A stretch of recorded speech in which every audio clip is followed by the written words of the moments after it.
again? Damn, man. Get it down, Raw's mess on replay. Jake and Cody laughing, talking our way. Roman's shadow creeping, ruins the whole play. Triple threats faded, mania calls, they say. The garden stops through. Rex plans in his strut, tribal chief with bad vibes, tearing it up. MSG crowd, stunned faces in the stands. Cody shakes his head. This again? Damn, man.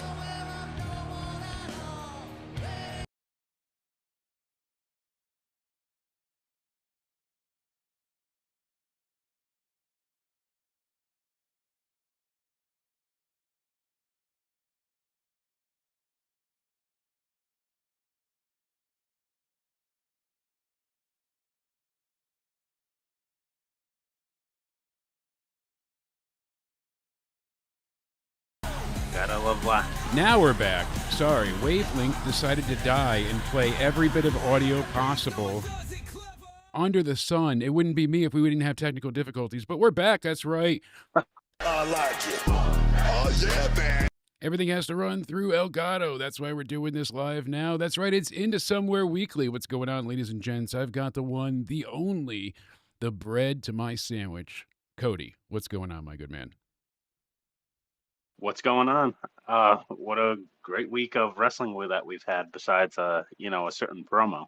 Yeah, I mean, this has been a interesting build overall, and things have been working. Some things have been straight fire, other things not so much. I mean, it's a lot to talk about. We're going to be covering NXT from last night. We're going to be covering WWE Raw, a lot of news and rumors for WrestleMania, and of course, we're going to be previewing the go-home shows to come.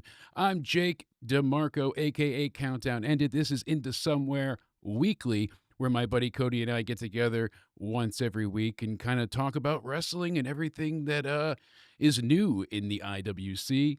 That being said, we're essentially one full week out from WrestleMania, and the longer delay towards Mania is certainly felt. It feels a bit, not like a total slog, but a bit like an overstayed welcome. I feel like there was too much time between the Rumble and Mania. Some of the stories should have, the match should have happened already. And then they were like holding off on so many things to go ahead and have them overall, be kind of like, hey, we'll make the match very last second. So you knew what was going to happen. You knew the matchup. We knew Rhea was going to be in a triple threat.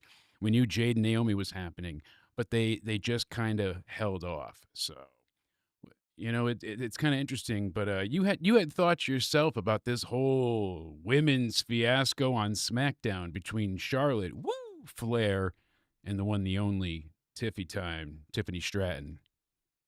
Yeah, I don't know what happened there. Something went sideways. I heard that Charlotte apparently went to a WWE writer, correct me if I'm wrong, and said that whatever, she got Tiffany's lines, right? And then Tiffany Yes. didn't know what she was going to say. No, exactly. So she really went ahead and Tiffany said she prepared, and a lot of this was in the script. I guess the fact you'll be alone was in the script and talking about, I guess, vaguely her divorce, but it wasn't the 0-3 line that she threw out there. And Charlotte doing the squeaky voice and being, I mean, usually a heel would love to get that kind of a reaction. They would be ecstatic to go ahead and She find did it at themselves. the worst time possible, though, because Tiffany dropped a shit bomb, and then Charlotte ruined it with the what with the whole, trying to play around and act silly and make fun of her voice.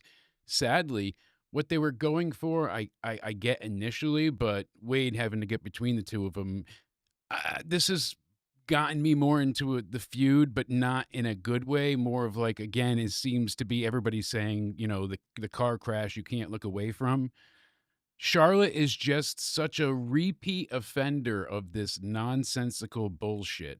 Think about it. How long ago was it where her and Becky Lynch had to throw, remember she threw the title at her feet? They couldn't even trade the titles with each other and swap off.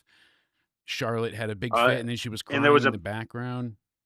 There was a backstage incident after that one too, right? Yeah. I don't remember all the details, but I know that it was like she got into a huge fight about it, and she was very upset. And But this is not the first time, like I said, not even the second time. There's been multiple issues with Charlotte Flair and the fans also despising her booking because she was booed as a heel early on, but when she went face and she had her dad for a little bit, people cheered her. Like it started to work a little bit, but then the nepotism kicked into full effect and she was just the first this, the first that, the first women's this, the first women's that.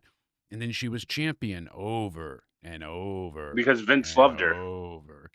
It seemed like that, That and was they Vince's wanted to favorite. run off the Flair name heavily. Like that was their goal to go ahead and have, really that was their main agenda and plan. It's like, hey, let's go So ahead and just have Flair be the and woman, the one that's going to represent all womankind in the next Divas Revolution.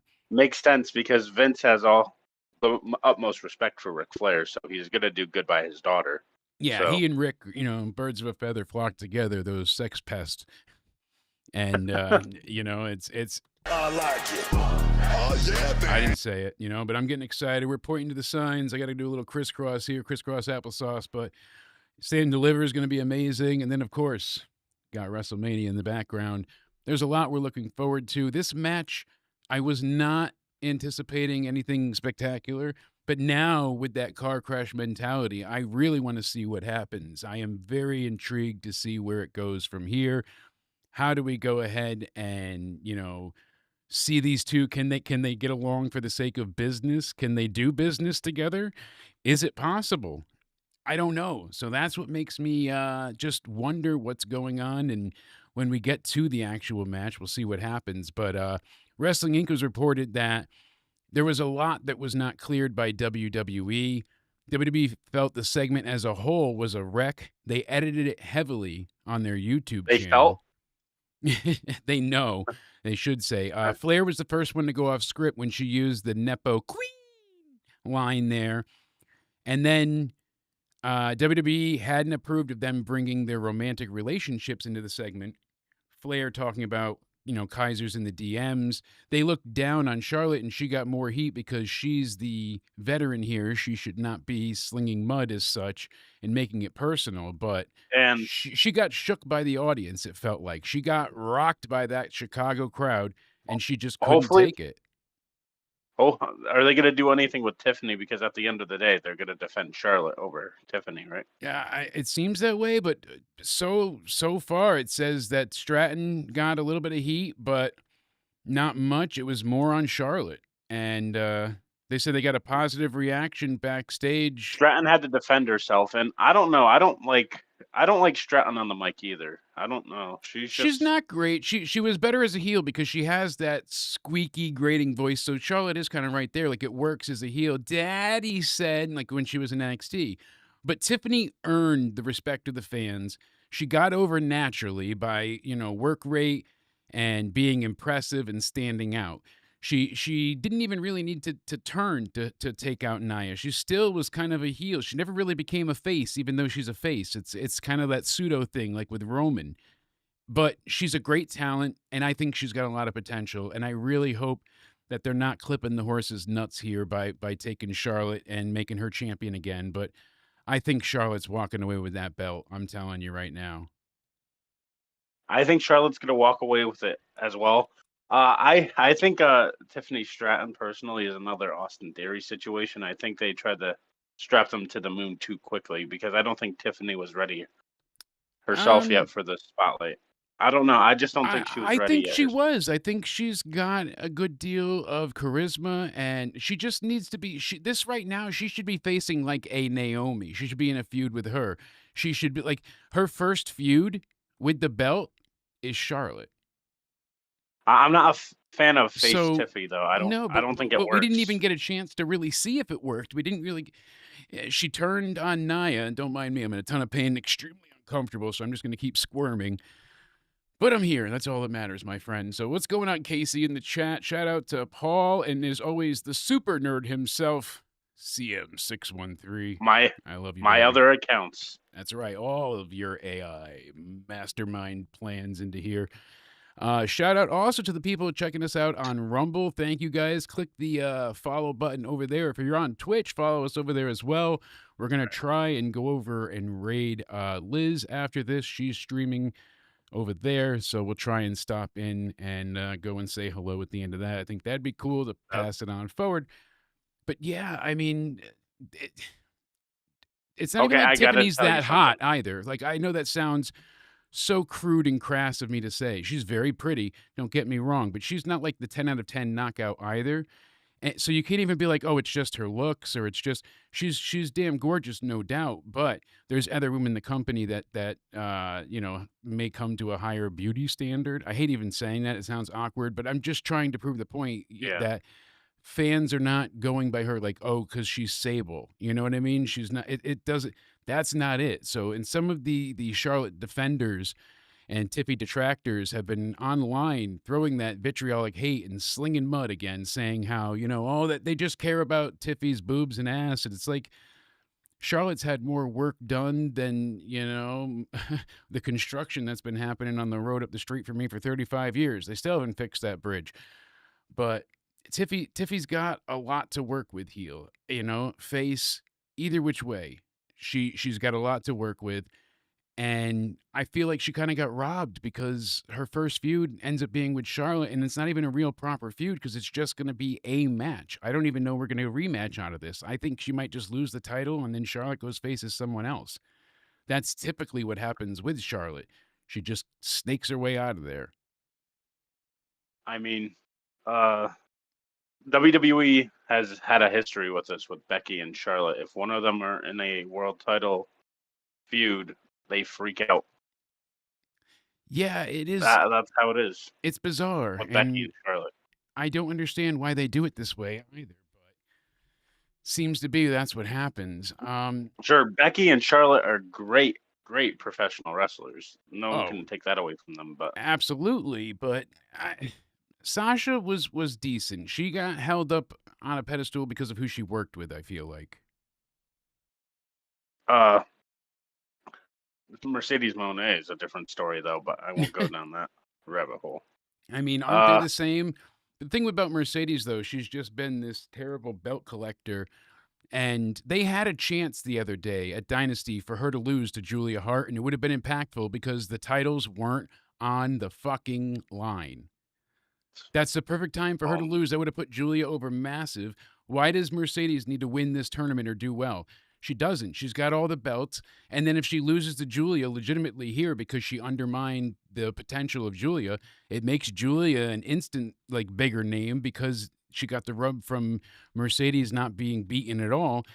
Even though it's non-title, now you have a reason for them to face off down the line for a title match. Like, there's multiple faceted things here that could have worked into their benefit that they ignored. And they these did that tournament with a lot brackets, throughout the show. AEW. yeah, especially with like, oh, we're gonna put Knight in against Ospreay. That's the opener. Everything that happened with Moxley, I don't Let's not have a even start desire with to the main watch event. tonight. Ooh, let's Yeah. not. Ooh, the main event. That main That event can was be- a slog. It was brutal, and it was just as I predicted. Everyone kept saying, no, they're giving it to Swerve. They're giving it to Swerve. I said, they are waiting for Darby. I actually messaged, and you can attest to this. I'm not going to show DMs on the screen, but I did message Tony Khan, and I said, Darby better climb that mountain fast because this is bad. It is. I'm sorry. The Death Riders have destroyed the AEW championship. What's going on, Kratos? And it is sad to see the state that it's in after it was held by Swerve and Daniel Bryan.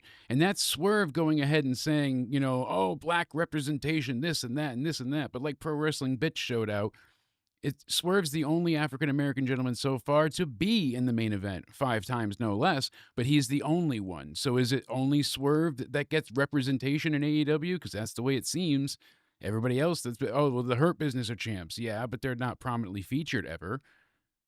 So Swerve coming off with all that shit against Booker T was nonsense. And I'm happy to see that Booker T was able to allow Swerve to make himself look like an asshole with his own words. Well, I almost said it was good that he what allowed he him to gets hang for being- himself, but that's a whole big other problem. I know I can't make that Oh, God. comparison. Oh, God. Moving on, though, Backlash 2025. It's going to be at the St. Louis Center May 10th. Now, the way this works is they're doing a multiple night event there. So they're doing SmackDown, and they're doing Backlash, and they're doing, I think, NXT, and then Raw. I know it's like a 4-pack that they have going on. Or is that for Saturday night's main event? One of them they have coming up here. I have a few I of them. think Backlash sounds more like it, right? Or I believe so. So it could right be Saturday.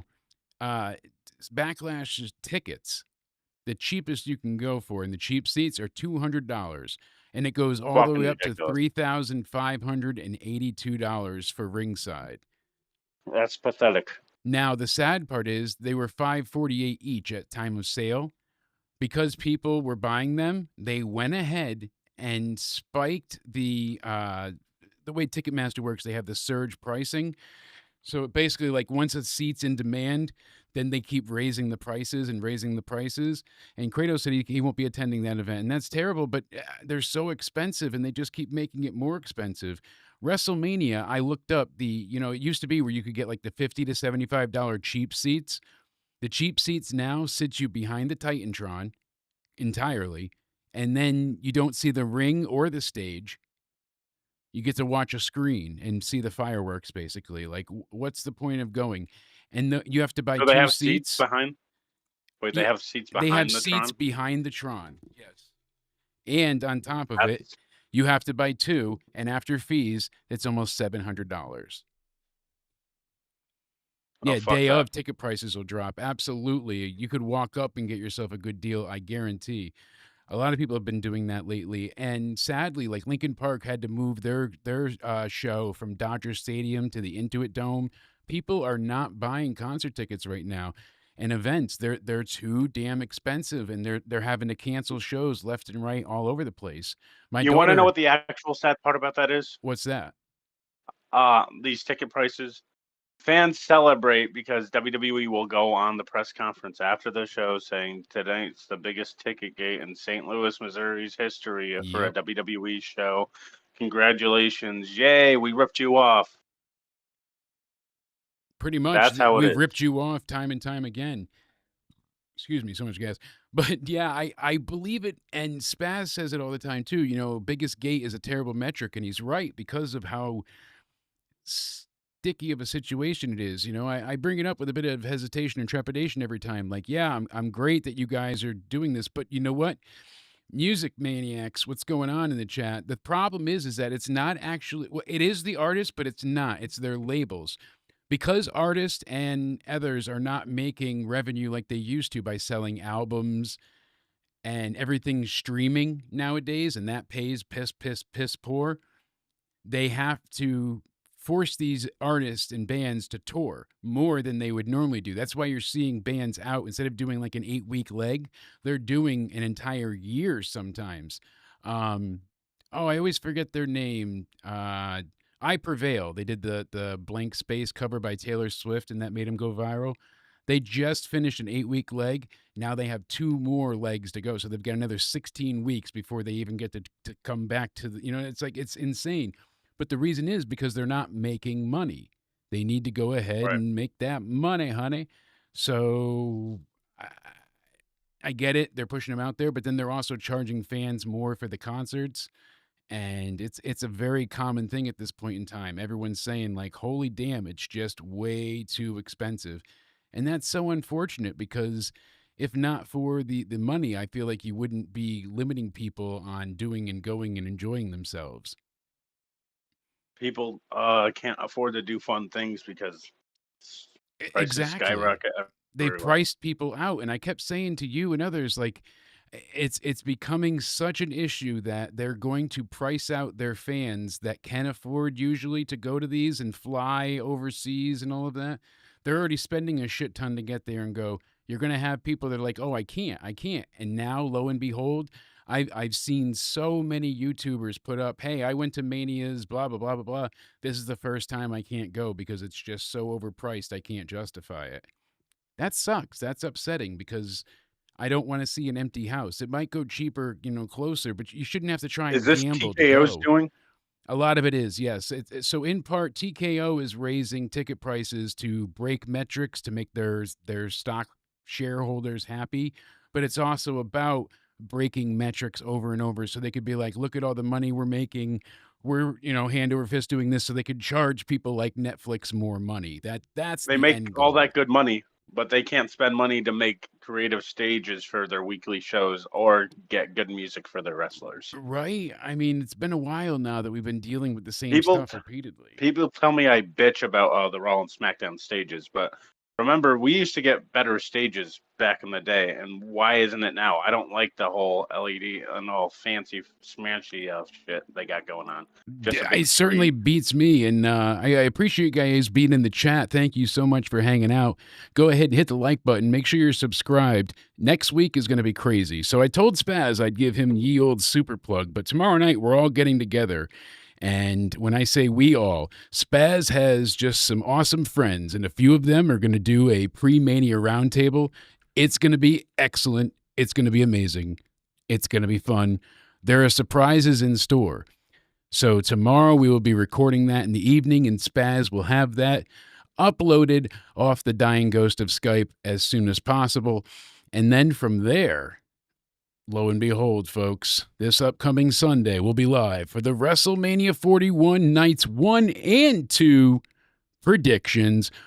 We've got some special guests showing up. We've got some old friends showing up. We've got some young old friends showing up too. And a few more surprises.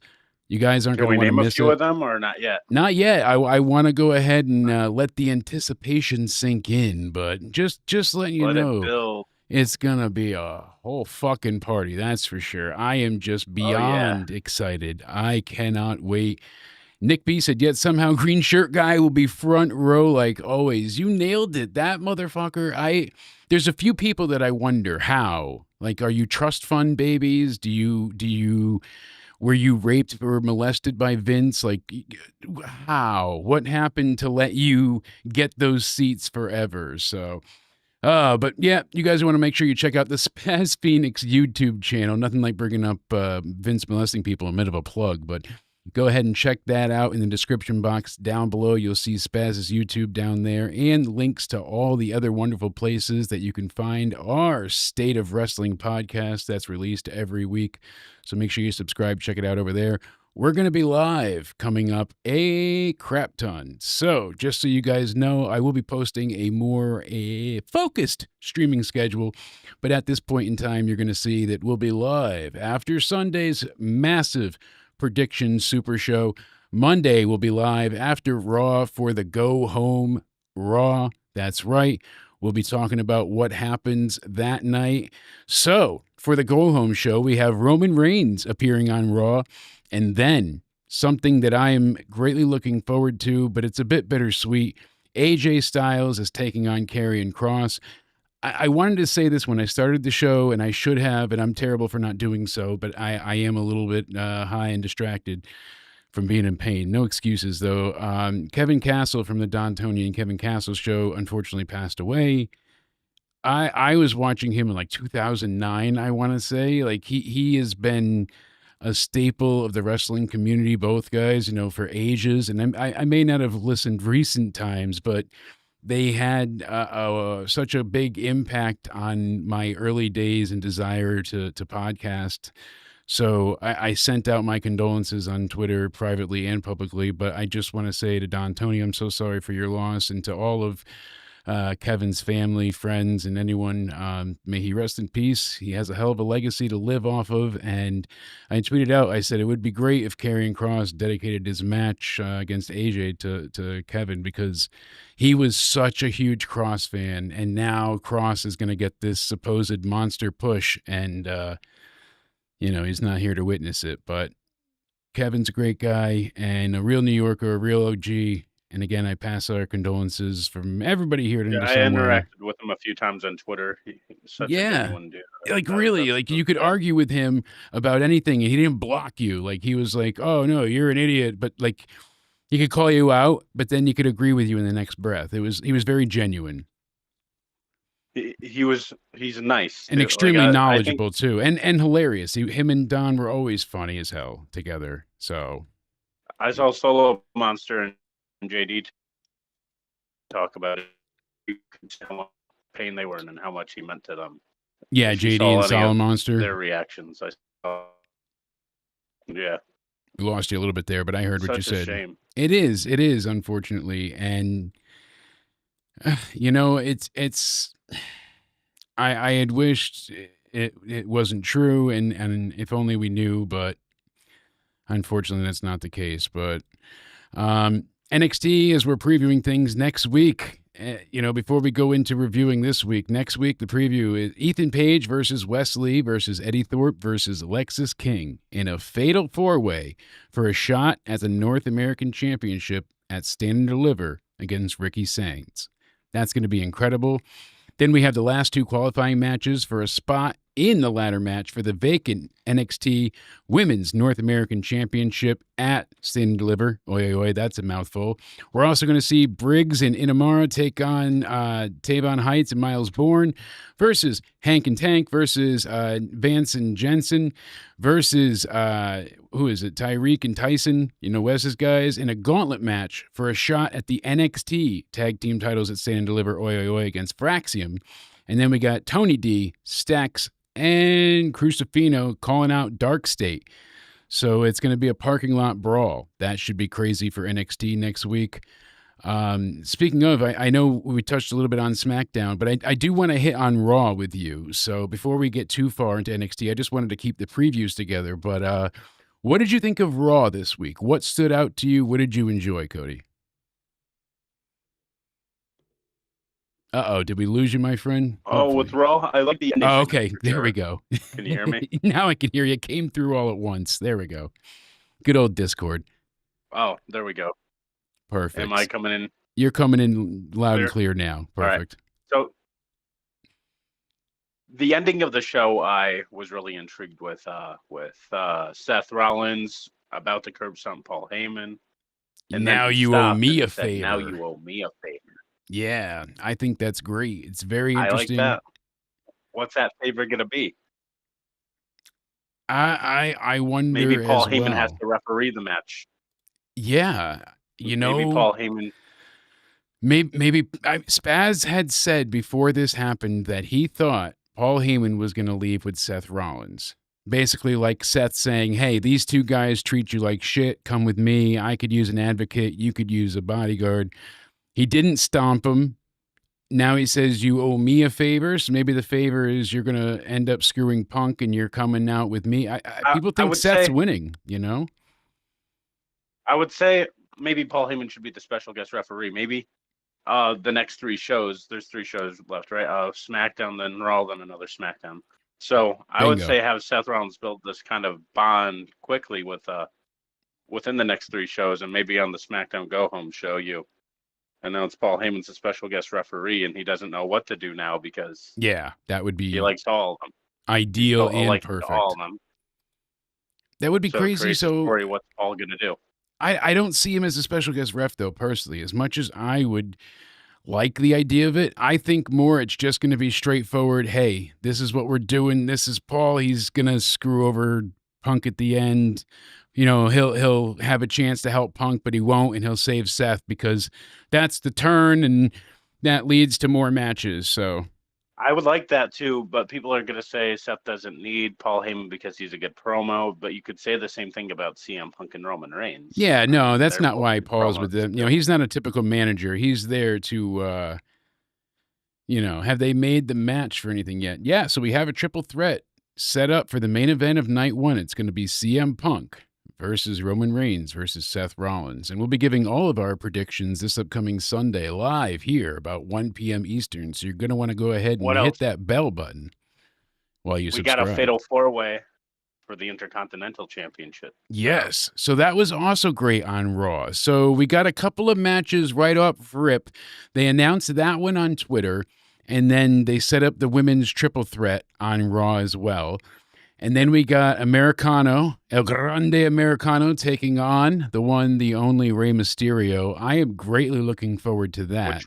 Which one you want to touch on first? Actually, you know what? I want to bring up something and get your honest opinion. What did you think of Jey Uso and Gunther this week? You know what? I've criticized Jay a lot, but that promo was fucking amazing. I think that was one of his most passionate promos he's ever done. Yeah. And it won me over, kind of. It did. And I think you could see, like, the human in Gunther looking like he lost mentally. He may have won physically, but the mental battle, I think Jay's winning. I think Gunther undermined Jay and cannot fathom that Jay shed his gimmick.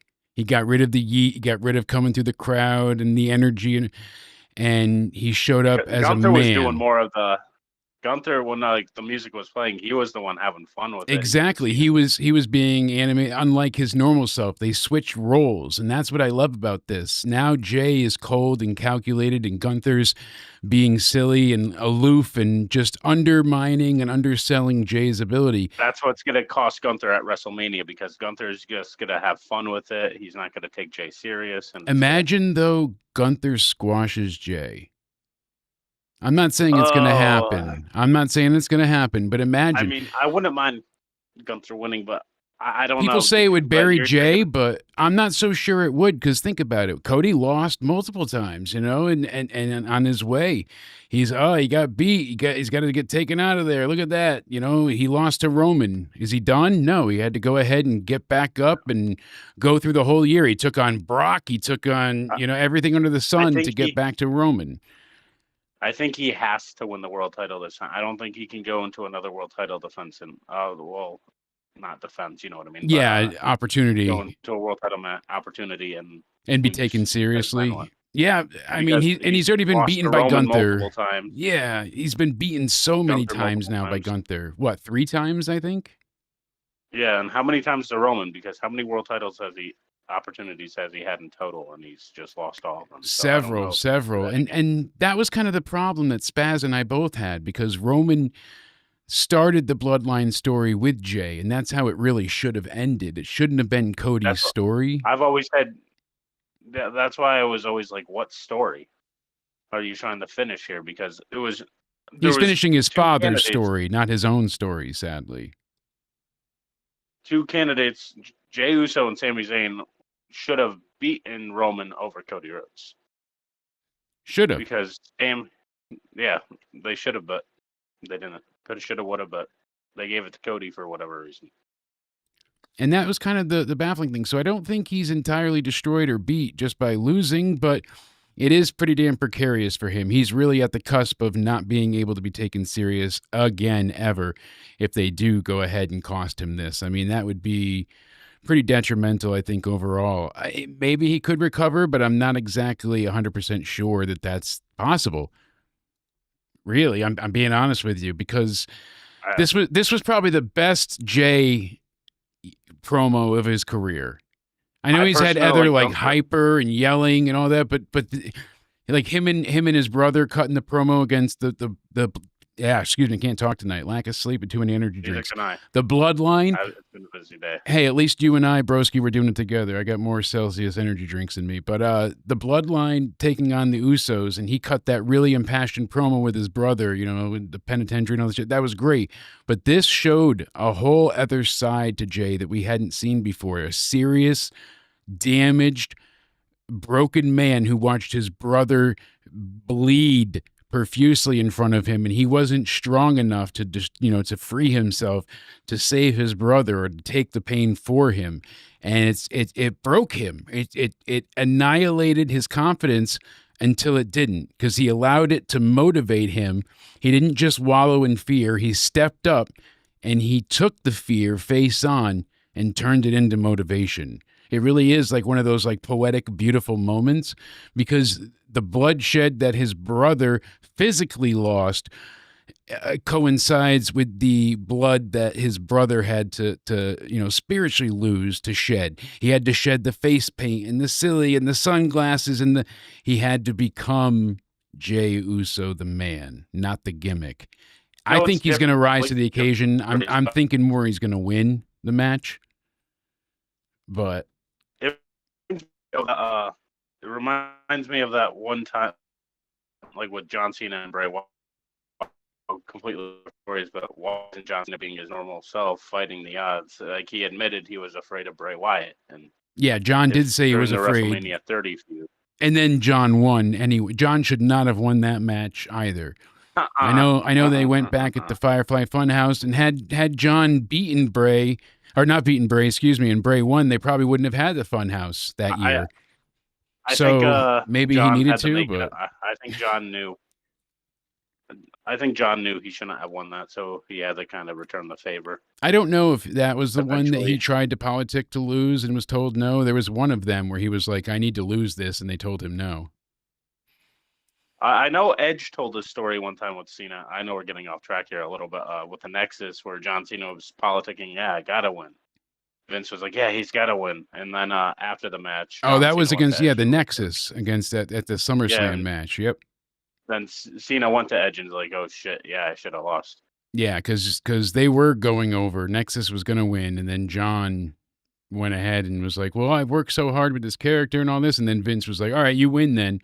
And everybody else was like, wait, no, you're going to kill them. And then after the match was over, he was like, oh, I fucked up. Then But he it was told too Edge late. and Jericho, I think. Yeah, I think he Edge and admitted to Jericho them said saying, it. I fucked up. You're right. And you know, that's a great tangent to point out because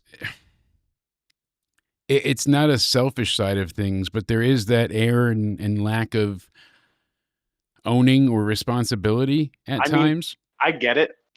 Like people complain Cena buried, but you kind of have to because look at he's a megastar now. Roman buried. You kind of you kind of do, yeah. If you're that big of a star, burying. yeah. You just it's You have to kind go of through- part of the business, yeah. Like you're making a great point. When you are you are the it factor. How could you not make everyone else seem small by comparison? And John was very good at building up his opponent when he wanted to. But if he had a vendetta against you, he was going to make you look like a fucking fool.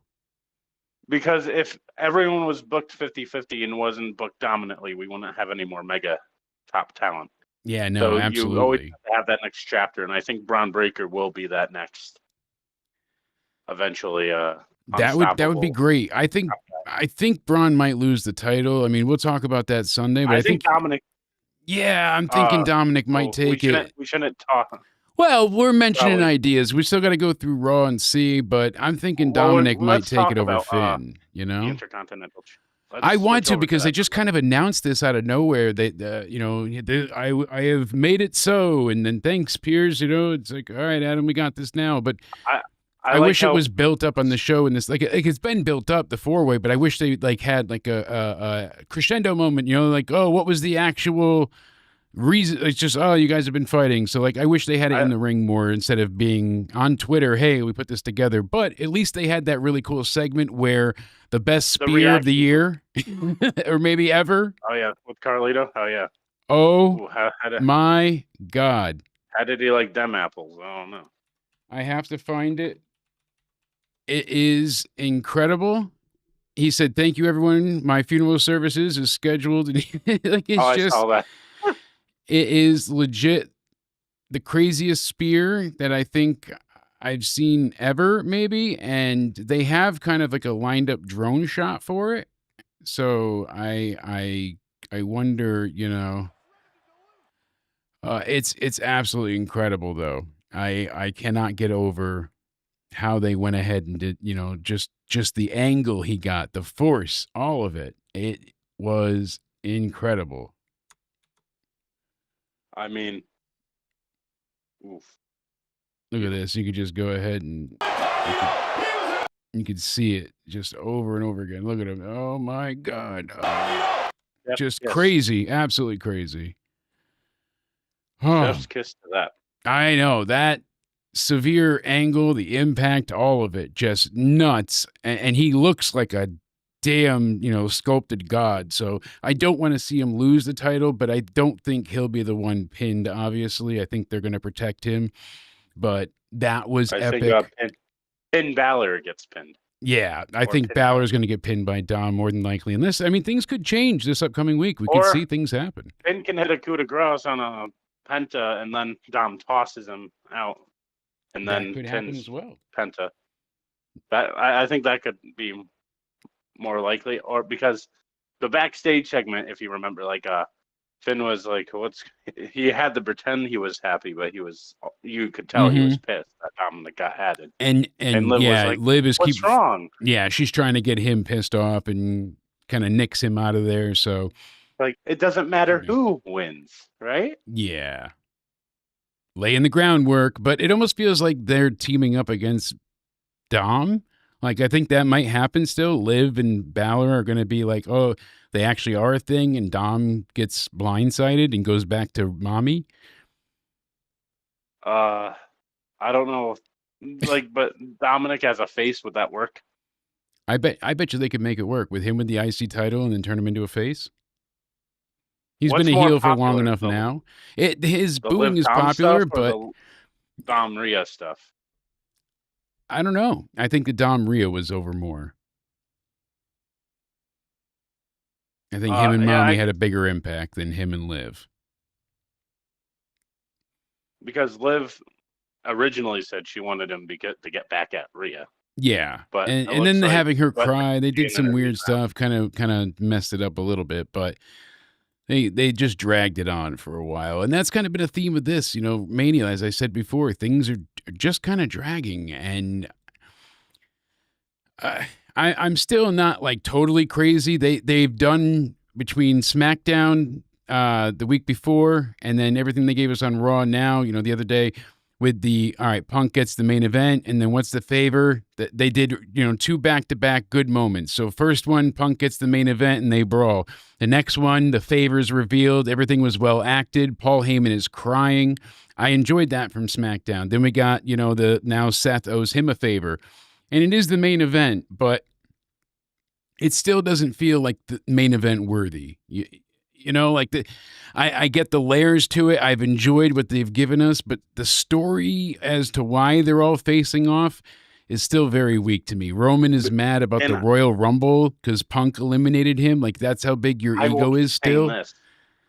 Either if they were going to do a multi-man match with all of them, Drew should be added and it should be a fatal 4-way. Then it makes a little more sense. Or they should have done CM Punk versus Seth Rollins. And Roman Drew hates Punk. Drew absolutely despises Roman, and he or hates anything bloodline at all. Exactly. And then because him and Seth don't see eye to eye anymore. Bloodline. Exactly. Because Drew didn't even like Solo's bloodline. He was like, both of them were a part of Roman's. Exactly. So, like you said, and seeing Drew with the eye patch now, I got glass in my eye, and him and Priest really going ahead and building this up. I think they have one of the best stories heading into Mania, honestly. That was funny. I got glass in my eye, And Drew tweeted it's real glass. And getting back to what you said, too, I think Penta and Dominic had a really damn good match here. I was surprised earlier in the night to hear that Rhea Ripley is still in Judgment Day. That was a funny snafu. My ears perked up really quick. What?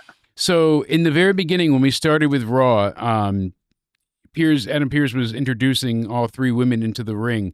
And when he introduced Rhea Ripley, he said, and representing the Judgment Day. I mean, hear me out. There could be another whole theory behind this. What if it's Liv and Rhea that are together? You never know. Yeah. I mean, Live for Brutality, right? Was their old name? I think so, but it was definitely just a botched moment. It was very funny, but people were here. Hold on, let me see if I can find it really quick. Maybe the announcer let the cat out of the bag. Representing Judgment Day, Rhea Ripley. Like it was just a bad snafu, but it was hilarious in that moment. Sounded like he had stopped watching for a while. Yeah, it's works for me. It was still funny. But that's another match that I'm not crazy about. Honestly, here's the thing. The girls, they made Io the champ, but she hasn't defended it against anybody. Like, she just got the belt. So if she loses it, it feels like a real hot potato waste scenario. But Rhea kind of needs her belt back. And Bianca doesn't make sense being involved in this at all. I know she won the chamber, but really she shouldn't have. Again, the match should be Rhea and Io at Mania. And the triple threat is not great. Triple threat. Yeah. This triple threat should have been Rhea, Io, and Liv. That's see where we. I don't know why I can't just book the fucking shows here. Like I know how to make logical sense here. I know, because Triple because I wouldn't Baldnose have had wants to Liv and fucking- Raquel be tag team champions either. They wouldn't have had the title. They shouldn't have won it because Liv deserves a much higher match. I think me, you, and Spaz talked about the other day. Because why isn't Liv was like the MVP of the women's division, and then she gets thrown into a tag team match. Yeah, and now they're doing, And they're- basically qualifiers to see who they'll face, upcoming. But it feels like Color me last shocked. second I wonder thing. who Yeah, no kidding. who could ever win. And as you said, lo and behold, we kind of get the same thing. Raquel should be going against Lyra. That makes perfect sense. Yes. And then Liv should be going for the main title. And you can have both of them hold Because- titles at the same time right now. And even if you wanted to do a fatal four-way with that one too, because she has history with the three of them. they could have made So- certain things work, and we didn't need to make every match a multi-person match. It should have just been, like you said, Rhea and Io, or they could have, if they were set on the triple threat, you add in Liv. I'm sorry, that's where I Because would have went I with think it. we discussed that a few months ago, like a few weeks ago. Right? Yeah, weeks back. We said that the triple threat should be Rhea, Io, and Liv, Yeah. And I mean, and I don't know what happened there. a lot of the builds are just, the matches themselves are really good. I like the idea of them on paper. I'm like, all right, this is solid. Jacob Fatu and LA Knight, great. But it's just coming together out of nothing. Poor Randy like to Orton talk to has Triple no H match sometime. now. I mean, That's who I want to interview. I know we're kind of bouncing around all over the place here, but that's how I feel tonight. Bear with us, Me too. folks. I'm just kind of, we're going through the Mania card here. And Rhodes and Cena Shoot the shit. should have been great, and it's not. And part of it was because we had to wait 2 weeks for Cena. Another part is that they never addressed why he sold out to The Rock. There needs to be an explanation there, because everything that he offered to Cody, the John Cena already had. So none of that is beneficial to Cena. So was it, like I said, like, hey, Cena, I'm going to get you into the chamber and make sure, like, I know you can't qualify, so I don't know, some other stupid, simple idea, but some reasoning to get him. Guess what, Cena? You're a hypocrite. You were me the whole time. You told me I was fake, and then you went to Hollywood yourself. You followed my exact playbook. If you listen to me, I'll make sure you're a champion. Something, anything. It was the European tour that really set everything into motion, that delayed this entire Mania build for so many people and so many reasons. And we got nothing for weeks with John, and when we did see him, it was you people, and then more you people, and then him and Cody had the really great promo, but that should have been their first fucking promo. That night should have been promo number one. That's how that all should have started. You do nothing. I make empires, for billionaires. You do nothing but take money from their kids. Like, everything about the way they went at each other. I've never heard chanted, "You can't wrestle." And then John comes back and bites in and gets fucking Crossroads. It was great. But that shouldn't be it. And I know we got John Cena announced for the last Go Home SmackDown, so he will be there. He was announced. Yes, they just announced it. So, like, super fresh, this just happened. But they're saying John Cena will be there. So at least that's good to know. And he'll be showing up. He was added for the April 18th SmackDown ahead of WrestleMania 41. So it's a great thing that he'll be there with Cody Rhodes. Hopefully The Rock is there too. But like I said, there was just several things lacking in this build, and a lot of it was nonsensical, and it kept taking me out of it. It's like the why that he joined The Rock needs to be explained before sooner or later. Like they're really making me nervous delaying. that- Yeah. that we're And gonna have a John big can't Mania. lose here because that just destroys the heel run. But beating Cody is something that like really needs That's to what be epic. So they better have something amazing planned. They said they have Now surprises. I'm afraid with Cena and Cody Rhodes, because Cena's gonna go out for revenge and lay out Cody Rhodes. See, and Nick just nailed the it person too. who's usually lays out, Mm-hmm. the person that's usually laid out ends up winning in the end. So if John Cena lays out Cody Rhodes for the Go Home show, then Yeah. does that mean Cody Rhodes is winning? I don't think so. I don't know at this point, but Nick B was right in the chat. He said better not. Cody didn't even seem upset because the second week when John Cena was there and they both got into the ring together for the first time, you should have you attacked me like that the security should be pulling me as I claw out your eyes and I bite your forehead and I try and hump you. You know, I want to dominate in there you. I the want to first- embarrass you.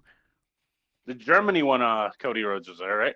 Yeah, and they were together, and it was like, Oh, what? I know the why week didn't after, the Cody second Rhodes' week. music Yeah. should have hit, and Cody Rhodes' music should have hit and charging at Cena. That's That what I'm should have saying. happened. Like maybe the second time they can talk and have security between them, but Cody should want to just rip him apart. So him being all smiles, and that's why I can't stand Bianca Belair, you know, when she would get her ass beat and come out skipping and twirling her hair.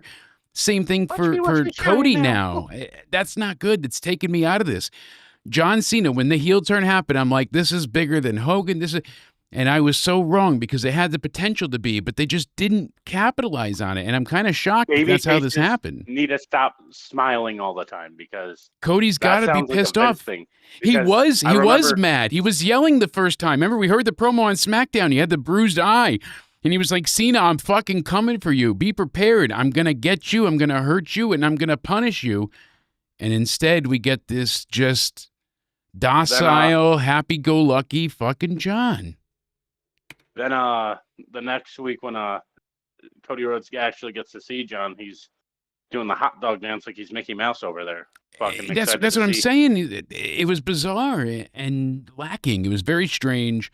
I don't know quite what they're going for with that. I hope they explain it better in the interim because we've got 3 shows left. Cody will be there on Friday. Roman and everybody will be there on Monday. I think Cody's going to be there Friday, as we said, with John Cena next Friday. So, the long stretch into Mania, it's not just the Cena match either. So, looking at the entire card, and next week, folks, when the WrestleMania card is fully finalized for nights 1 and 2, I'll be getting together with Liz, and I think we're going to try and dual stream it on Twitch, but I'll let you guys know as well. It'll be up on the YouTube also, multi-stream. But her and I are going to be going through our predictions we did weeks back and lining up against the actual card and see how well we did, how way off we were, where did we land, who was better, and maybe there'll be some fun ensued. But you guys are going to want to go ahead and check that out. So subscribe down below. Again, thank you so much for being here. Hit the like button, turn on the bell, because we're going to be live a shit ton. Actually, we're going to be live a metric fuck ton, huh, Cody? It's going to be a lot going forward. So like I said, we're going to be live for the Go Home Raw, the Go Home NXT. Wednesday, we'll be live for Into Somewhere Weekly. Thursday, Spaz and I got that big TNA pay-per-view review. Friday, we've got SmackDown in the Hall of Fame. Saturday afternoon, we've got NXT Stand and Deliver. Oi, oi, oi. And then we have WrestleMania night 1. And then next morning, we're going to have a recap, kind of like have a cup of Joe, a little bit of coffee, a little bit of Java, drink it down. And we're going to go ahead and chat about WrestleMania after we got the chance to let the first night sink in and set, and we don't have that immediate reaction. Yeah. I know the Saturday of Mania, I'll be available for, I believe, because obviously I'll be back. I'll be back home for Mania. But in the morning, I'm going to the Bronx. We're going to have a lot of people, like a revolving door of joining hosts and co-hosts. It's going to be a great time. And then we'll be live for WrestleMania Night 2. And then for the Raw after Mania. And then NXT after Mania. That's a lot of streams, but we're going to be there. Jesse James, I don't think so. I threw an apple and then I was blocked. So I don't believe so. But I do know, like I said, if you hit that bell, we're going to be live. And you got blocked as well. Man. You were just a friendly fire, my friend. Looking at the rest of the Mania card, we mentioned the John Cena heel turn. What did you say before? 2 birds. Yeah. What was that? Birds of a feather flock together. That's right. Oh, yeah, that. We were talking about that with Rick and Vince, but we can talk about that with a TikTok person that has his own community with a YouTube person, but I won't get into it because I was nice, but I could go off on a rant. You could. Gunther and Jay, hey, we mentioned we'll see what happens. I like Jay being more serious. Io, Bianca, and Rhea is not great. Tiffany and Charlotte, the only reason people are into this now is because it turned into a dumpster fire. As we started off the show suggesting it as such, it really, it added to it, but in a negative way. Now it has that car crash feel. And this was not planned to be like a work shoot. This was Charlotte, again, overstepping previously, and then, hey, let's go ahead and try to make a stand and make things work. And it just made Tiffy look like shit. She retaliated, Ludwig and should she be came out pissed, though, looking gold. Because some fans will actually think Ludwig was in her DMs. Yeah, right. Uh, But how many and, people even knew that they were dating? And then she goes ahead and says Kaiser, so she's using his wrestling name. Like all of it was because ridiculous. She doesn't And Charlotte, advertise that. yeah, Charlotte was trying to just be hate-filled and venomous and vitriolic. And speaking of venomous, Randy Orton not having an opponent for Mania, Coot de Loot, Bugaloo, Benny Asher says he'll do it. I would sign up to see your Tatanka ass get Native American chopped and scalped by Orton, my friend. That'd be brutal. But who do you think Randy Orton could face? I think there's a few options now. I think they might go with Malachi, or they're going to go back to Aleister Black, obviously. Right? I think it would be Aleister Black. It'd be cool to keep Malachi just because, like, hey, that's, we've seen other people kind of keep their gimmicks going back. But he's known, I guess, with WWE as Aleister. Yeah. So hey, they kept Sean Spears when he came in as Sean Spears. They didn't make him Ty Dillinger again. So that's true. Okay, fair. I'm trying to think of some other examples. I'm bad on the fly. I apologize, but this is 3 days lack of sleep. You know, this is about as energetic as I get. But Randy Orton, I think he could face either Aleister Black. I think I like JD thing on Damian Priest versus Drew McIntyre night 1, and winner gets Randy Orton night 2, and night 2 is the number 1 contenders for the WWE Championship to face either Cody Rhodes or John Cena at Backlash. So that's a good idea. I didn't get an actual reply, but Tony Khan gave me a heart emoticon reaction to my Darby better hurry up and climb that damn mountain message I sent him. So I guess he understands I'm being sarcastic. Can you tell him? Isn't it strange to just be like casually every now and again briefly say hi to a billionaire? Like that always blows my mind. But tell him I said hi and ask him if I can have $100,000 for someone like Bill Gates. This fact, I know I've said it on so many other shows before, but it blows my brain. I can't fathom and wrap my head. It's just too much to really understand. And especially like always living paycheck to paycheck and being moderately poor continually and now being disabled and poor. Knowing that Bill Gates, for it, like if we see a penny or a nickel in the road, we'd be like, we'd walk by it. But if you see a quarter, you'll probably grab it, right? Especially if it's a dollar bill or up. Of course, you're going to grab it. Well, for Bill Gates not to waste his time, what's a penny or a nickel to us is like $87,000 to him. Like that would be basically his penny. He would have to have $1.2 million on the ground to have it not be a waste for him to pick up. Right? I'm telling you. Yeah. You can't even fathom it. So we mentioned Braun Breaker. I wish they kind of had a little bit more story heading into this, but each man's a badass. The story really is Finn versus Dom.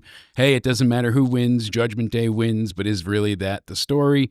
Wouldn't it be crazy if Finn wins because Liv helps Dom lose? She looks like she's going to help Dom win, but really she crosses him and helps Finn win. That would set up everything we've seen before with her being in Finn's car and the hotel key and the room key, all that stuff. So apparently I was going to go with it, but Finn said he gave Dom the hotel key afterwards. I don't know if Dom has replied to that part at all. Did he, though? We don't know for sure. And then we saw them in the car and they've had some weird interactions. So anything's possible. AJ Styles, Logan Paul. A turn is happening at WrestleMania. Liv's going to get involved in that fatal 4-way for sure. I think. You think so? And you think she helps Finn, or people are saying she's going to take a spear from Braun Breaker. I don't see that happening. Maybe accidentally. Like if anybody could do it, she would make it look great. I don't know. That poor girl would be broken in half. More than in half. She'd be broken into thirds if that was the case. Look what he did to Carlito. Look what he did to Carlito. Yeah, as we pointed out too before. So I don't know. What would he do to her? He would just turn her into a toothpick. No more. Speaking of no more, though, AJ Styles doesn't have many more matches left. So him going against Logan here, do you think this is a good match? Do you like the build? I think it will be good. Logan always has good matches, and especially, thank God, he's facing someone that is a great wrestler. Exactly, on the caliber of phenomenal AJ Styles. Absolutely. It looks like it was just randomly put together. Again, Can you no hear me? story. Yes, no story, no substance. And really, the issue there was you go ahead and I know we need to get to the match, but those are the Tony Khan isms that I have a problem with. I like it when, we have so much story in some aspects and then some other things I feel like we're kind of lacking. And that's not where we were a little bit ago. So it makes me kind of wonder what changed, what happened, what adjusted. These things kind of are a bit precarious because Jacob Fatu and LA Knight going to be a great match, like I said, on paper, but getting there didn't really make too much sense. It was Braun and, Jacob that were facing off the whole time, and LA just kind of suddenly became a prize to one of the two of them. Jade and Naomi, like we knew we were getting that, but that wasn't anything special. The story was kind of silly with how, it was just Naomi, all right, and she was the one that took Jade out. That's kind of believable. All right. I'm excited for Ray and El Grande Americano. That has a story, multiple weeks of Chad doing all these things, going away, studying the dark arts of lucha, pretending it's not him, then not being him, and now it is him. And now we've got El Grande Americano. The reaction for him is going to be great. I know that much. But like you said, a lot of things just feel rushed when they shouldn't be or thrown together without story. It is worrisome. And NXT doesn't feel that way at all currently, and we'll get into that shortly. But WWE's main roster, I know the matches pretty much up to down are going to be great. I don't doubt that at all whatsoever. But the long-term storytelling that we've enjoyed for some of the main events is not even being remotely given the same kind of modicum of respect or chance like the mid-card deserves. I mean, Braun Breaker, it's just he versus Penta because Penta bumped into him and did the Zero Miedo thing. Like, and Dom wants the belt suddenly, and Finn does too. So, you don't need a huge story for everything. I get that. Not everything needs to be war and peace, and that's not what I'm saying. But at least just in some of the things, LA and Jacob could have had a little bit more to sink your teeth into. And with Jacob Fatu being cheered for so often and being this very dominant, impressive, rabid force of just pure destruction, people cheer him because he's a fucking powerhouse lunatic. So he's not a face, but he gets popular reactions for the crazy, amazing shit he does. And I think, like I said, it's precarious and dangerous to put him against LA Knight because it's almost, not quite, but almost face versus face, if you catch my drift. I mean, I catch that drift all right, You can catch it on other websites as well. I don't know what they're going to do going past this, but it'll be a damn good match. There's probably what I'm looking forward to the most at Mania Night 1, if it is Night 1, would be the IC 4-way. I'm really excited about that. And then Night 2 would have to be Cena and Rhodes. Sadly, neither of the women's matches really has me, doing gangbusters. The women's triple threat on the Raw side will be good, I'm sure. Rhea, Io, I'm not a big Bianca fan, but it'll be well worked.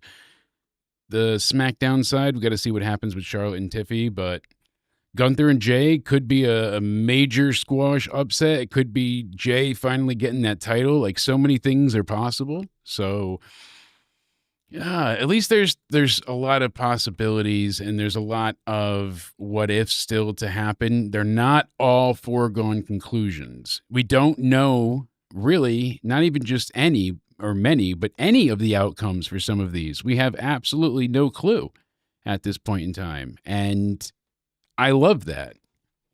I don't know about you, but I hated the days for a while with Vince where it was like, oh, Lesnar retains, that kind of thing. Like, it was just every week the same thing. We knew what was going to happen.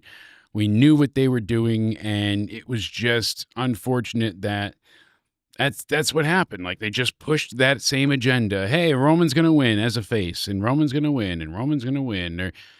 It got very just boring, just very boring. And I'm glad we're far away from that.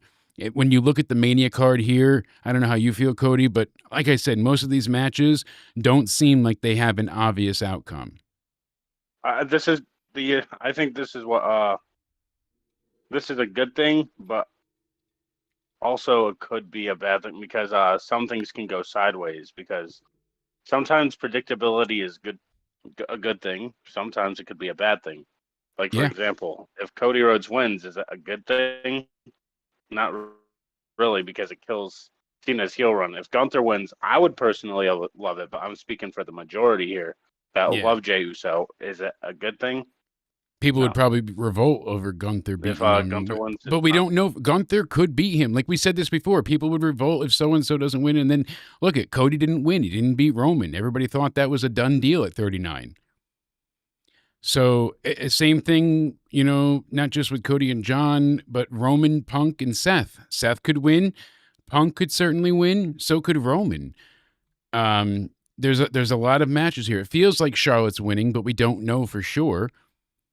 Even Jade and Naomi, because the way they've done some of these heel runs where Jade could be trying to get her vengeance now fully enacted on Naomi, but Naomi's a daring heel who's got a plan and she's going to screw her over and insert some kind of fuckery, but it's possible. AJ, I could see losing, but then again, I could also see him winning. It sounds ridiculous to say, well, like, no shit, Jake, but really, like, that's kind of the thing here. I'm enjoying the fact that we have predictions, not spoilers. Finally.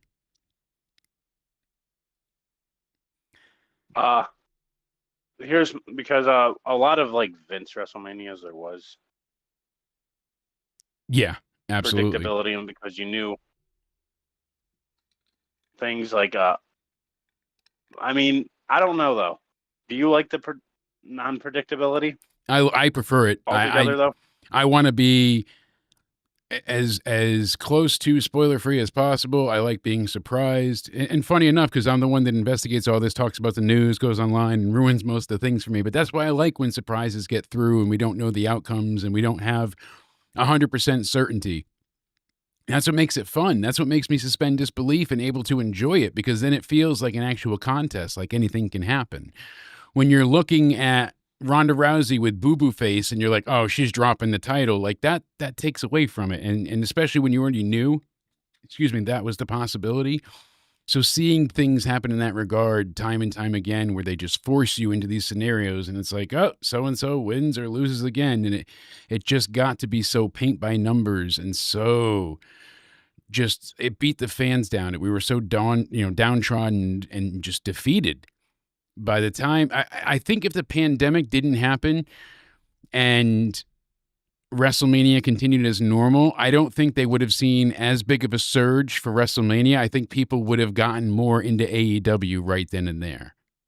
Especially with Double or Nothing starting and then they go into their year. They've had they started in October, so they've had 5-6 months of steady TV shows. They're building up their fan base. Imagine, if they didn't have to wait through COVID and all that stuff and got Punk in sooner, who knows? But I mean, it seemed like things were turning strongly against the favor of WWE, and the lack of fans and no one to boo in the audience to fight against Vince's vision. Think of everything that he ruined throughout that time. How many characters? The Fiend and Alexa and Orton. Then he did everything with the Legends that was ridiculous, and the Street Profits and the Hurt Business and all these things. He destroyed Big E, destroyed, time and time again, just ran through all this talent for nothing. I mean, I don't know what to say about that because I personally enjoyed it. Well, I'm glad, We're talking about- because there's things that I can get some enjoyment on with the pandemic era. There are moments we can go back, but most I don't want to watch again. The Thunderdome, all of that, no fans. I like the I like the beginning, not the Thunderdome. I like the beginning, like when there was no fans, because like could do cool stuff like the Boneyard match, the Firefly Funhouse match, the Wyatt Swamp. I liked all that. Okay, I give you stuff. the cinematic things they tried and experimented with. Yeah, the swamp match was less than stellar, but it was still something fun to try. I got the vision. I like, yeah, it wasn't my favorite thing, but like at least they were trying something. Yeah, new. they were experimenting with new Kinda. things, but unfortunately, like Nick B just said, you turned every monster into a dancing joke, and you just had everybody fall to the wayside. So there was no big credible heel, and then he had to bring Roman as a heel and just basically leave him as the most dominant for years, not only because of a plan, but out of necessity. I mean, Roman wasn't supposed to have 1,000-day title, plus title reign and all of this. He was going to lose at that, January 1st, day one pay-per-view. And then he got sick and Brock ended up coming in, and that's how he beat Big E. And then everything went to shit. So it's funny to think that his long-term reign might have never actually happened. They were going to give both titles to Brock. And then they ended up meeting and facing each other and everything we saw there. But I don't know, my friend. NXT this week. I know we haven't gotten into this yet. I did say we would talk a good deal of NXT, and I want to make sure we know that, hey, this was a decent episode. It wasn't great, but there were some really good things that I really enjoyed. So stand out for me was Jordan Grace and Jada Parker. Even with Jordan Grace's terrible freaking dive to the outside, that was a legit suicide dive. She damn near killed herself. Between her, Jay, everybody's doing the flop dollar at this point. But Julia's return, I felt like the crowd wasn't as alive as they should have been. I wish they it seems like Julia was intended to be the bigger star out of everybody, but it ended up being Stephanie that the fans became most enamored with. Like, everybody enjoys Vacour more, I think, than Julia. I would agree. Is that how you feel as well? Because I would agree. I am a huge Julia fan. I did not religiously watch Stardom or anything, but I would seek out her matches when she was wrestling, and there was something about the way she fought in the ring then, her shaving her head bald. I remember when that went viral, I'm like, who is this girl? I've got to see more. She was great. And she had good chemistry with everybody she worked with, and that's rare to come by, and that's how you know the making of a true legend is happening. And this probably was not expected, but when they brought everybody in, Zarya, Julia, Zarya, and Stephanie Vacour, I think they thought, that's why they made Stephanie the North American champion, and then they went ahead and had Julia be the main champ, because I think their intentions were, as stated, Julia was supposed to be the bigger deal.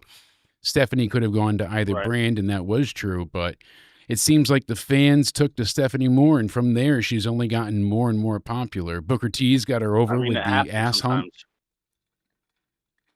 It happens sometimes. I mean, it does indeed, but because I remember that with the Bloodline story, same kind of thing where when they were in the middle of it, and when the turn was happening, Jimmy was the one favorable with Sammy and stuff, and Jay hated it. But then it was a whole switch up. Yeah, no doubt about it. You remember that? Oh, side note too, before we mention NXT too, what about if Sami Zayn faced Randy Orton? Oh, I would like to. I would like that. We were talking about that on the Shoot the Shit show that we were having. Yeah, we were having fun there. I was saying that Sami Zayn should take on Kevin Owens' delusion now, because he's going to be like, where was my help from Cody Rhodes, Jey Uso, Roman? I helped all of them, but when I'm in trouble, they're nowhere to be found. That's a great point, because here I am, big Usi dog, I made everybody feel a little bit of Usi, and I took care of everybody, and then I would get my ass kicked for you guys, and nobody came out to save me, and all he has to do is say, Kevin called me and said, I need you to finish this. And we talked for a long time. And after the battle in Montreal, I saw what he meant. If you look now back at the ladder match, because he didn't get injured, he said, in either of the ladder match or the Falls Count Anywhere brutal match that he did. But he got hurt in one of the two matches he had early on in January. So they were both, in the ring, simple matches, but apparently he hurt his neck then. I think it was with Ray or somebody else in that point. And sadly, now when you look at how he lands on the ladder from Cody at the end, and you're like, oh my God, his poor neck, knowing now that he needs surgery, every little thing he must have done to make it worse, poor guy. My neck is fused. I know the pain, but Cody, I'm telling you, that certainly Yeah. seems like a possibility with Sammy, no? I would say so, and I think that should be the most would make the most sense. I think him losing to Kevin is going to make him think Kevin was right. Yeah, absolutely. And that's kind of been, like we said, the crux of things. Kevin is justified in some ways. He is right. He is legitimized. So, heading back into Because, NXT, Jada Parker, Jordan Grace, did you like this match?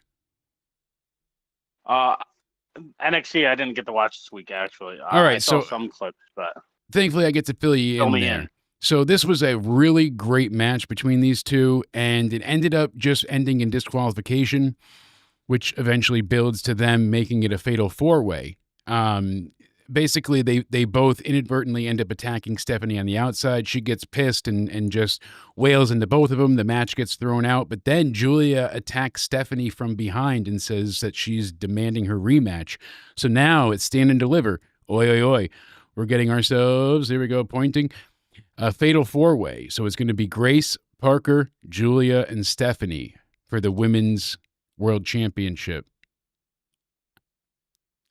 Sign me the hell up. I am excited. There we go. That should be a killer. That should be a barn burner, my friend. And then we had Sol Ruka and Jasmine Nix in a qualifying match for this way to see who can get into the ladder match for the Women's North American Championship. And it was pretty good, pretty straightforward. But Sol Ruka ended up hitting a great soul snatcher at the end. She pinned Jasmine, and now she's another one that's in the ladder match. So that's great. We had the NXT Tag Champs, obviously, for Axiom and Nathan Frazier. They took on the guys from the Tubi show, Evolve. So they took on the guys that have gotten over on social media, Swipe Right. So Ricky Smokes and Brad Baylor.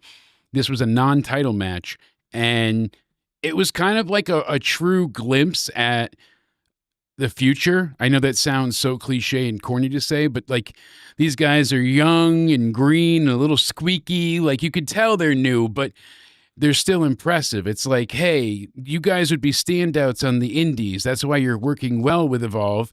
You're not at the level of even an NXT star yet, but you can see the building blocks in place. Everything's coming into play nicely, and it's a great thing to have these guys work with amazing tag team, champions that are Axiom and Nathan Frazier, because not only do they get the rub and the TV time to be, they were on Tubi, now they're on national TV on the CW, like in a few weeks' time. That's crazy. So these guys got a great match. It showed them off. Fraxium gets the win, but Swipe Right gets the exposure.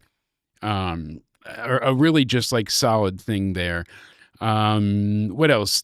Most of the matches at Stand and Deliver are multi-person matches, and that's kind of been a lot of what's going on at Mania too.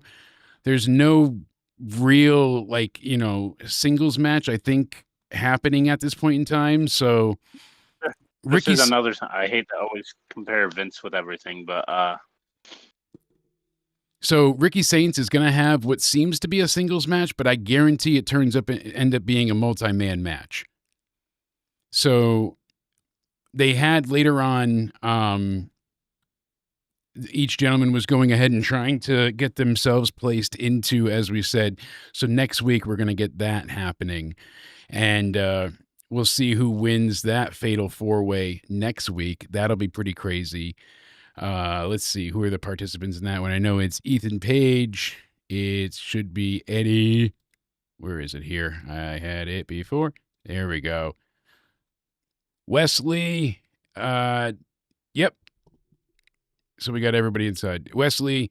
And we've got Lexus King. There we go. Ethan Page, All Ego, and Eddie Thorpe, as I said. So it'll be the four of them. Sorry, the image did not want to load on my computer. So I was looking at the thumbnail being like, who am I squinting at?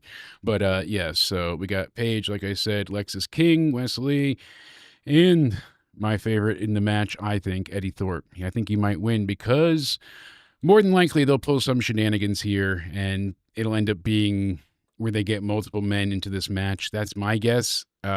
Sean Spears not being involved either, I was kind of surprised. I thought they were going to go for the triple threat of Spears, Saints, and Ego, do the total, like, Tony fumbled package, but that's not what we got there. So for Stand and Deliver right now, Cody, we've got Obafemi, Trick Williams, and Javon Evans for the NXT main title. For the women's NXT title, we've got Stephanie, Julia, Jordan, and Jada. Say that 3 times fast. Then we've got Ricky Saints defending his North American Championship against the winner of that 4-way we just spoke about. Then we've got Zarya versus Kalani versus Sol Ruka versus Izzy Dame versus 2 to-be-determined ladies. We'll get this week on the Go Home show to find out who will be the final 2 in the 6-woman North American Championship ladder match. And then we got Fraxium taking on the winners of that tag team gauntlet I mentioned before. And then, I really think we're going to get that multi-man match for the North American title. I don't think it's going to be Saints taking on anybody one-on-one, really, because they've got this 4-way, and I think some shenanigans are going to be abound where, like, 2 of them win. I could see it being Thorpe and Page, but I'm surprised Spears is not involved. But the card itself is kind of just lacking that singles variety. We're not seeing much there. A lot of multi-person matches all over the place. But the one thing I've not touched on for you is basically the main event. So we go ahead and Obafemi, Trick Williams, and Javon Evans are going to take on Dark State. So the new Shield / Retribution angle that's going on. And Dark State really was just very dominant the entire time, simply because not just Dion Cutler and Shaquan really working well together, but seeing them get along as where Femi, Evans, and Trick couldn't. They had that, can they coexist issue happening. And because they couldn't get along, it ended up turning into a total infight. So poor Javon Love that. Yeah, right. It was a great ending, but Javon ends up just getting absolutely decimated and murdered by Dark State, while Obafemi and Trick Williams go ahead. I like it. Oh, yeah, man. That's right. Oh, yeah, man. They go and they battle to the back. So they're kicking the crap out of each other, and they hit. You know how they've been doing Dark State, that kind of like toss into a pile driver, or excuse me, power bomb? I corrected myself. Yeah. So they throw the person and the other guys catch them into a power bomb. So what they did is they had one of them go off the top rope, basically, or second rope, excuse me. The 2 guys threw Javon Evans into the guy that comes off the ropes and then turns that into a power bomb. Looked incredible. Loved it. It's like a super shield power bomb. Absolutely incredible. I don't know what they call it yet at this point, but love the finish. It's like a super shield, Uranagi, power bomb, whatever you want to call it type thing. It's great. And then after the match, Tony D's crew, we had Stax come up, and he's like, hey, guess what, you guys, we're coming for you. So next week, as I said, it's supposed to be Dark State taking on Tony D's crew in the parking lot, the D'Angelo family. But Stax has been the one to kind of be the wild card here. He's got the information on these guys. 2 weeks before that, when him and Tony had the one-on-one, he's like, don't worry, you can trust me. But it took him a while to say that. I think Stax is either leading Dark State or is in Dark State at the very least.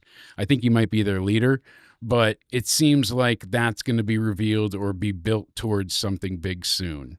But what are your takeaways? Even though you didn't see NXT, any questions or any comments about my ramblings here? Just what interests you the most overall? Like, what honestly, storyline so would you say? I'm really big on Jordan Grace, and seeing Julia return. Jordan Grace is fucking amazing. Yeah, and seeing Julia return, I was not expecting. I like Jada Parker too a lot. She's maybe not as high on my list, but she's probably like number 4 or 5. Like, she's still right up there. And she's continually been just overly impressive time and time again. And she's earned that main title shot spot. So that whole setup, the way they had the match end, you knew it was going to come up to some type of, kerfuffle fuckery. And, we got our non-finish finish, but that's okay. And just when you thought it's going to be a triple threat, I did not assume that Julia would be back, especially this soon, since she dropped the title for supposedly being banged up. If she was only going to be away this short, I don't know why they would have even dropped the title at all. But hey, it works, and they're telling a hell of a story. So now Julia takes out Stephanie. Excuse me, instant intrigue there. But really, Dark State getting involved with the main event scene of Obafemi. Now he's in this triple threat to defend his title. Does Trick get the title here? Does Javon surprise everybody? Does Obafemi just retain? Like, there's a lot of what ifs. And Ricky Saints really was just pretty damn fire throughout the night, both on interviews and what, his little things that he cut. So you have to go back and check that out. The only thing I would say was a miss. Izzy Dame and Ren Sinclair. I like Ren more than most.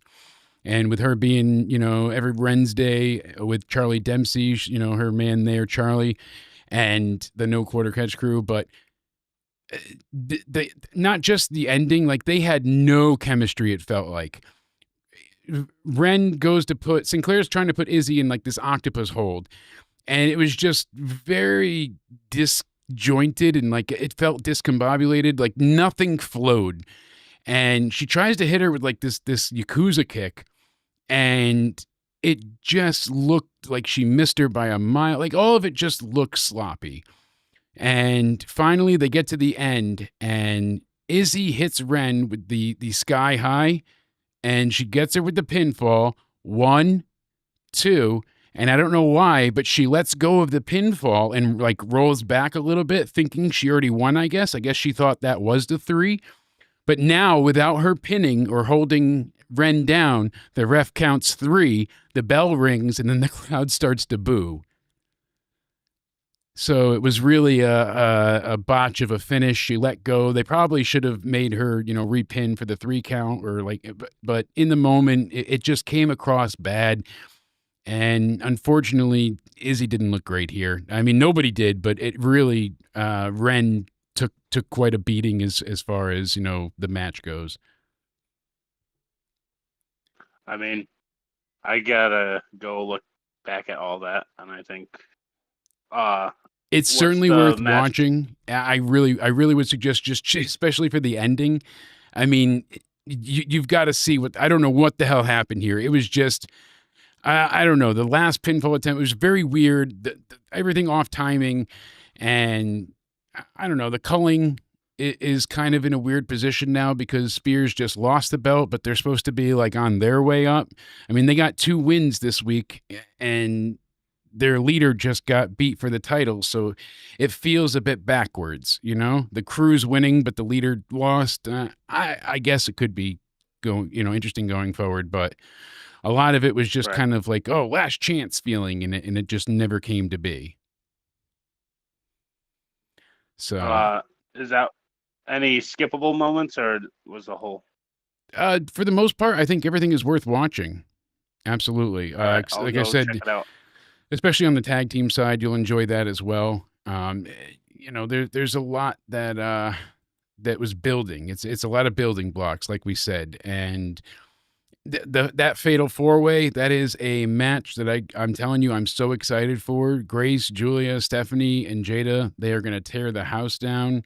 They're doing well selling tickets, so I'm really looking forward to Stand and Deliver. Oi, oi, oi. We will be live for the review after Stand and Deliver, so make sure you go ahead and tune in to see us there.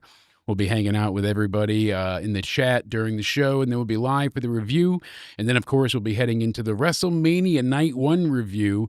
For nights 1 and 2, we'll be having some special IWC guests dropping in along for the reviews, so that's going to be a great time. Like I said, guys, make sure you're subscribed. Those over on Kick and Twitch, make sure you give us a follow. Hit the like button on Rumble, and make sure on Twitch that you're following us as well. And on YouTube, make sure you turn on the bell because that helps a ton. I've been trying to put out a little bit of music here or there, my own stream music. Yeah, I took the little bit of the Halloween theme and remixed it into this with my own guitar. I'm digging it, I've been practicing to build up for the Extra Life stream and the return of Jake and a Hoagie. I still have like the rough cut of the guitar track that I did for that. Hold on, let me pull up this terrible, embarrassing first go of it here.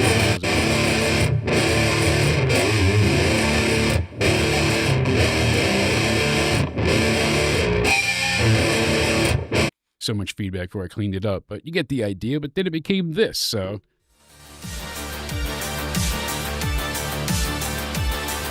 Love it. Gonna keep making some streaming music, and just like royalty-free stuff, you guys can feel free to use whatever I create, the more the merrier. So share it around. But as always, I appreciate you guys.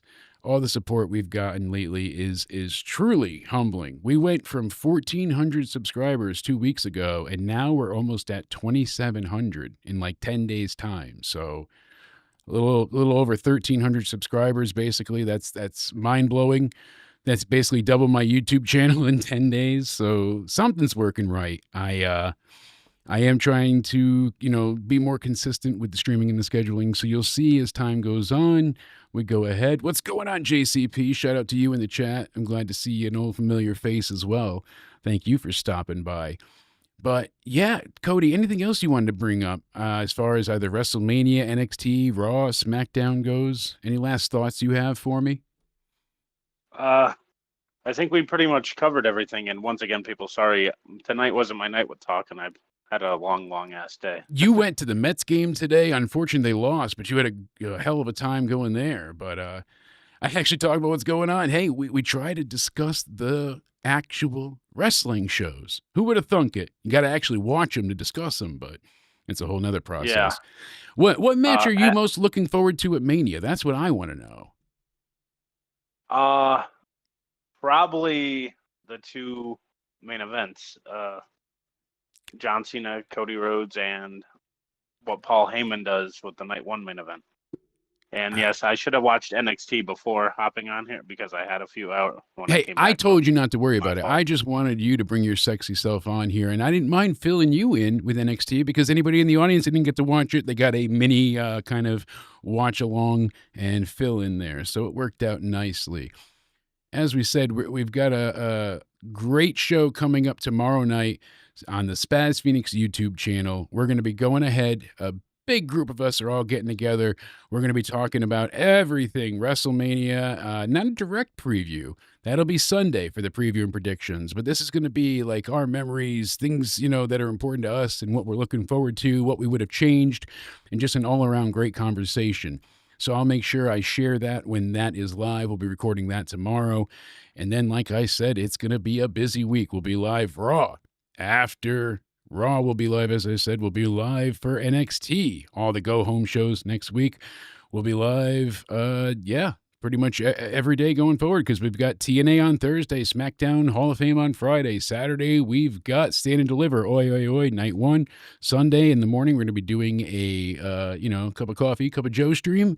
Go ahead and have a little Java in our cup, whatever fills you up, and kind of discuss night one. And then, of course, we've got WrestleMania night 2 to go through as well, then the Raw after Mania and NXT after Mania. So we're going to be live for all those reviews.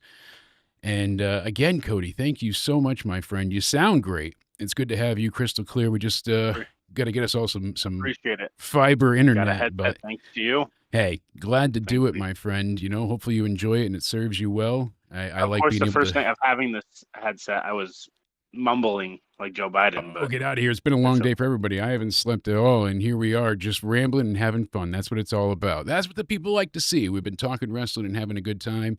I'm going to go ahead and I'm going to throw in all three chats a link to Liz's Twitch. We're going to try and drag everybody that's watching to go over there and just say hey really quick, and we'll hop over there and raid her. Say in the comment section, Cody's fake account. That's right. You got to make sure you say fake Cody sent you. It's an AI robot. But we'll go ahead and we'll put the link in the chat so you guys can go ahead and pop over there in a minute when we end here. You go ahead and let her know, hey, I sent you, and AI Cody did as well. Thank you all for hanging out for another great edition of Into Somewhere Weekly. It's been a lot of fun. It's been a great time. Sorry we're all a little tired, but we're going to have a ton of energy building into WrestleMania soon enough. That's right. Guys, as always, thank you. Hit the like button, subscribe, follow, all that jazz. Links and everything in the description box down below. Cody, tell these people where they can find you. You can find me on Twitter at Judgment Day Era, and you can find me on Instagram, Cody_Onidi_316. That's right. Judgment Day Era we can find you at. Thank you so much again, my friend. Thank you to everybody. Stay sexy, and we'll see you all next time. His name and he appears. I believe in Joe Hendry. I believe in Joe.